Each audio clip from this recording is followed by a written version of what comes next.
Hello বন্ধু, welcome back to my channel. তো তোমরা দেখতে পাচ্ছ পুরুলিয়া গ্রামে আর কি তোমাদের অঙ্গনওয়াড়ি সহায়িকা পদ থেকে অঙ্গনওয়াড়ি কর্মী পদে তোমাদের পদোন্নতির জন্য আর কি রিক্রুটমেন্ট বেরিয়েছে, সে সম্বন্ধে আজকে তোমাদের বলবো।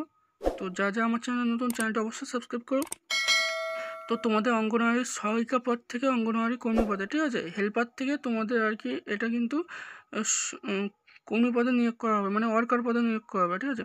তার জন্য তোমাদের কী কী করতে হবে? তো প্রথমে তোমাদের 5 বছর কিন্তু হেল্পার পদে কাজ করে থাকতে হবে, ঠিক আছে, অঙ্গনওয়াড়ি সহায়িকা পদে। তো অঙ্গনওয়াড়ি কর্মীদের জন্য সরকার প্রতি মাসে 4,500 তোমাদের সাম্মানিক ভাতা, আর অতিরিক্ত সাম্মানিক ভাতা 3,750, টোটাল তোমাদের 8,250 টাকা করে দেওয়া হবে, ঠিক আছে। তো দেখে নাও, 20টা হচ্ছে শূন্যপদ আছে অসংরক্ষিত, মানে ইউআর যে করতে পারবে 15, তপশিলি এসসিদের 4টে, আর তপশিলি উপজাতি এসটিদের 1টে, ঠিক আছে। আর বাদবাকি কিন্তু তোমাদের জেনারেল, ওবিসি এইসব। তো তোমাদের অ্যাপ্লাই করার জন্য কি কি করতে হবে? প্রথমে তোমাদের এখান থেকে ফর্মটা ডাউনলোড করে নিতে হবে, ঠিক আছে। ফর্মটা ডাউনলোড করে ভালোভাবে ফর্মটা ফিল আপ করবে।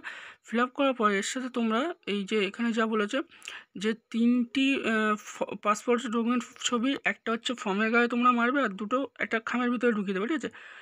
আর হচ্ছে বয়সের প্রমাণপত্র, তারপর বলেছে তোমাদের জায়গার বাসিন্দা, ন্যূনতম মাধ্যমিক ও সর্বাধিক শিক্ষাগত যোগ্যতা সার্টিফিকেট, আর জাতি শংসাপত্রের প্রত্যয়লিপি, মানে তোমাদের হচ্ছে এসসি এসটি কার্ড যদি থাকে সেটা, আর অঙ্গনওয়াড়ি সহায়িকা পদে যোগদানের নিয়োগপত্র, ঠিক আছে। তোমরা যখন সহায়িকা পদে নিয়োগ করেছিলে সেটাই, আর তোমরা এখন সহায়িকা পদ থেকে কর্মী পদে নিয়োগ করবে, ঠিক আছে। মানে আগে হেল্পার ছিলে, এখন হবে তোমরা ওয়ার্কার।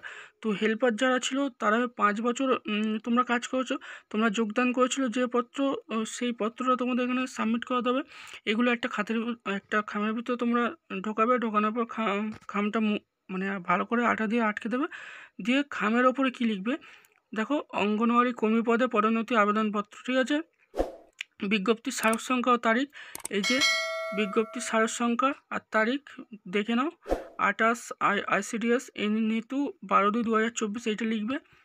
লেখার পর আবেদনকারীর নাম, তোমার নাম, যে কেন্দ্রের সহায়িকা তার নাম, নম্বর, মানে তুমি যে কেন্দ্রের সহায়িকা ছিলে এবং তার যে নম্বর, সেই কেন্দ্রের নম্বর সেটা দেবে।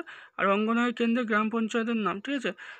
তুমি যে অঙ্গনওয়াড়ি কেন্দ্রে ছিলে সেই গ্রাম পঞ্চায়েতের নাম, এগুলো সব দিয়ে একটা খামের ওপর, মানে খামে ভরবে। ভরার পর গিয়ে তোমাদের ফেলে আসতে হবে এখানে।